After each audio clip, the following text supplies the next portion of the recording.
Well, I think there's a lot to learn, from this last game. I think number one, it's not just about playing hard. I think our guys played hard in the game. They persevered in the game in tough circumstances. They overcame adversity. They showed great resiliency. But it's also about playing smart. Having good discipline to execute, focus on what's in front of you, and do your job. Not only do your job, but do it fundamentally with the correct technique, whether it's hand placement for offensive linemen, whether it's footwork for defensive backs, whether it's running your feet on contact when you're tackling. All these things are basically, fundamental things that, people have to do every day in practice, all right, so that there aren't bad habits that show up in the game. And I think that's a big lesson for us, to learn. Second thing is what does it mean to be favored by 21 points? Well, there were two teams that I know of, maybe more, I don't know, that were favored by about the same amount that actually got beat. So I guess it doesn't mean anything. And that's why we have to play the games. So it's important for players to learn that they have to focus and prepare for every team and every opponent so that they can go out there and play to the best of their ability. Because sometimes even when you win, you can lose.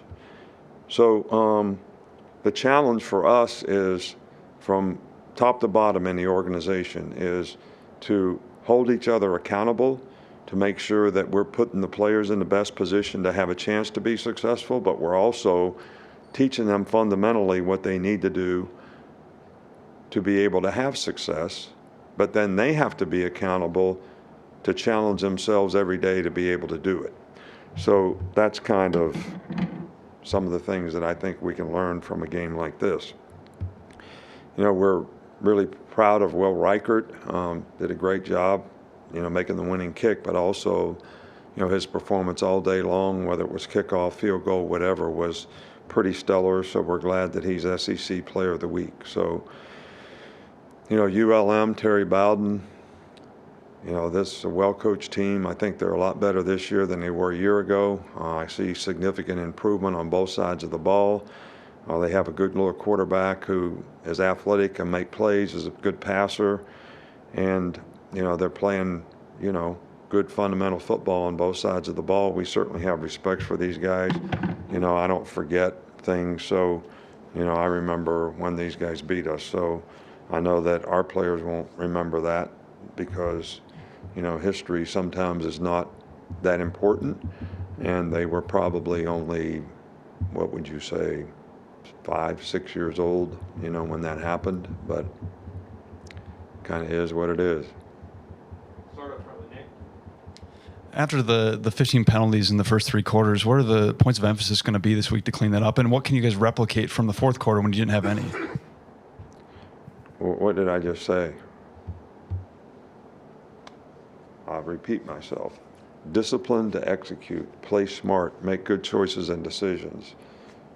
That's what we'll do we have officials out there every day. So we get a penalty report every day.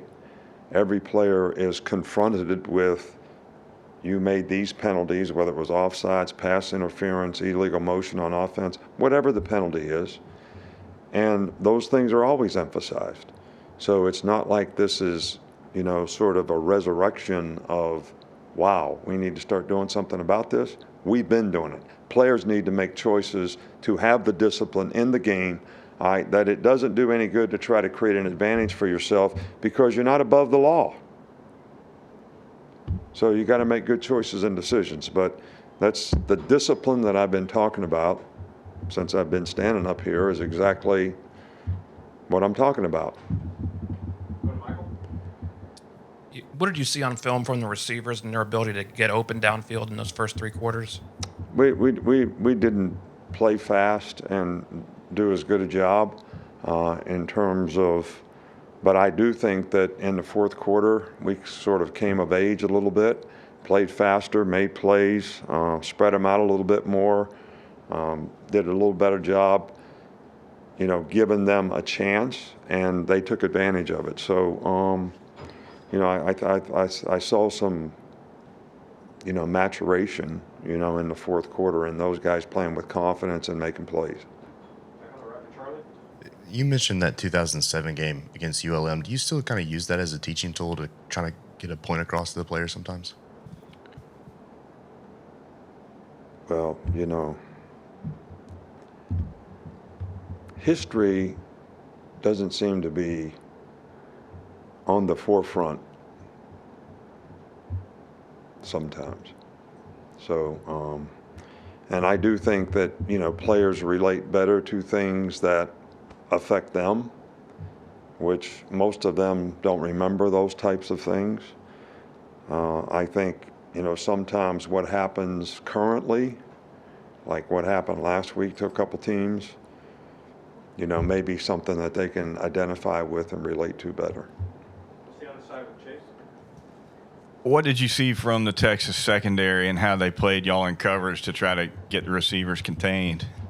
They did exactly what we expected them to do. They played the coverages that we expected them to play. Wasn't like we were surprised by anything.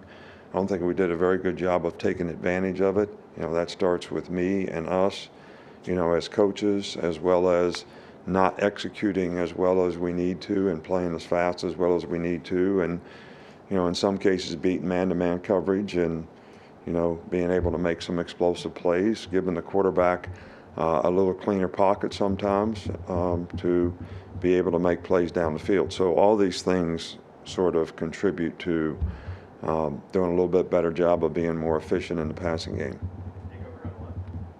On Saturday, we didn't get a chance to ask you about the non-safety targeting call with Bryce in the end zone. Now that you have a couple days to review it, kind of what do you make of that play, and how was it explained to you on Saturday by the officials? Well,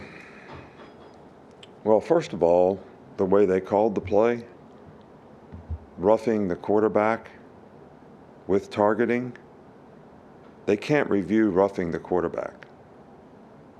It's not reviewable. But they did. So they not only took off the targeting, which there wasn't any targeting. Bryce was not down when he threw the ball. One of their players actually touched the ball, so that didn't make it intentional grounding. And we did have a player in the vicinity. Jason McClellan was in the vicinity. So it never got explained really well, but I'm giving you the facts. So now, maybe it just got announced wrong, that it's roughing the passer with targeting. They can review targeting, but not roughing the passer. So I don't know what happened with all that. Kind of is what it is. But I'm not complaining about it. I'm not criticizing anyone. I'm just saying, you asked me what happened, how it got explained to me. That's basically what got explained to me. Coach, you mentioned Eli Ricks's length and his ability to pick things up defensively, but where have you seen him start to get more comfortable in wanting to make an impact?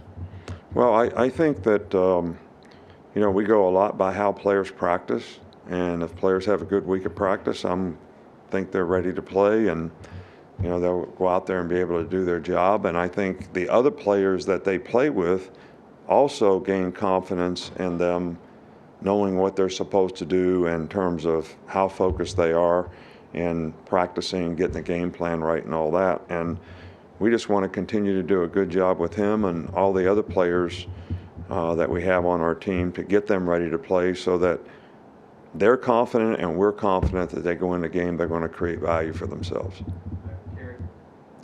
Hi, Coach. So I know some coaches out there like to see, a little bit of easier competition as you get your guys comfortable and understand the team a little bit better. But what can you say is the benefit of dealing with the adversity that you guys dealt with playing Texas in the second week and then overcoming it? Well, I think there's a tremendous benefit, for our players. First of all, playing on the road in what is a typical SEC environment when you play on the road, playing a team that is the caliber of most of the teams that will play in the SEC. So I think there's a huge benefit. in that. And the fact that there's a lot of lessons that I've already talked about that we can learn, from this experience in terms of staying focused on what's in front of you, all right, when you play on the road, and how difficult it is to play well on the road, and being able to overcome those circumstances and still execute and play smart in a more positive way for every play in the game for 60 minutes in the game, which, we were kind of a little bit up and down, back and forth with that, made, more mental errors than what we'll be able to get away with in the future. Wanted to ask you about Terrion Arnold and just, having him come off the bench and really just played a pretty good game in the secondary, especially against Xavier Worthy. Right. Well, we got a lot of confidence in Terrion, but again, we have a lot of competition at that position, and guys need to go out there each and every day and play well in practice. I get a little bit frustrated sometimes, when guys don't do things the way they need to do them in practice, and they're not creating the right habits, because especially in the secondary, there is nobody behind you. If the linebacker misses a tackle, the safety makes the tackle. If the safety misses the tackle, there's nobody there. If the corner misses the tackle, there's nobody left. So these things are critical to us having success defensively. We gave up too many explosive plays in this game. We had too many mental errors. Doesn't have anything to do with Terrion Arnold, but I'm just saying that as a whole, we got to get better at that part of what we do. You have 2 new starters on the left side of the offensive line. I just wanted to know what you've seen from them through the first 2 weeks. 2 new starters on the left side of the line. Javion Cohen started last year. But he's played half the game, So, look, I think the offensive line as a whole has to play a little bit more physical. We got to get better movement. We got to have better diversity in the running game. We got to be able to execute more consistently. Fundamental techniques. I have total confidence and ability on every guy that plays up there. I just think that we just need to get a little bit more consistent and a little more physical in how we play, so that we can control the line of scrimmage better, which I don't think we control the line of scrimmage as well as we need to in this game. Coach, just want to ask you about mental toughness. Is that something that players just have, or how difficult is it to coach up mental toughness? I think you get mental toughness because things are hard, and you got to embrace hard. I think that's true in your life. I think it's true in football. Tough times make hard people. Easy times make soft people. It's no different in football. If it's hard, you got to embrace hard. I have no problem with our players and how they embraced hard in this game. They showed tremendous mental toughness and resiliency to play through, what they had to play through to win the game.